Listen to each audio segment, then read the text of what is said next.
Кейбір жатағымға кетудің жолдарын қарап отырсаң, сол жағдайы жоқтығынан біреулердің көмектесемін дегеніне еріп кеткеннен кейін барып жатағымдардың өкілдерінен болып шыға келіп жатқан жайты бар. Сол үшін мешіттің жанынан қайырымдылық орталығын аштық.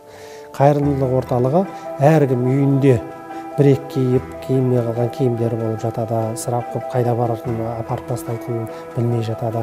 Міне осындай киімдердің барлығы сол орталыққа келіп тапсырады. Ол орталықтан біз сұрыптап, барлығын қарап, адамдарға жарайды деген жаңасы бар оның ішінде, және бір-екі келгендері бар.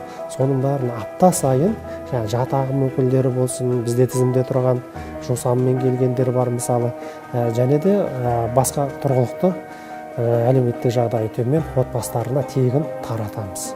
Яғни бұл апта сайын болады. 50, 60, 70 отбасы келіп, өзінің балаларын сол жерден аяқ киімдей, қысқы киімдей барлығын сол жерден алып кететін мүмкіншілік. Абай айтқанда, адамзаттың бәрі бауырым деген, бәріне бірдей екенімізді көрсету мақсатта қайырымдылық. Яғни жатағымның алдын алудың бір жолы осы.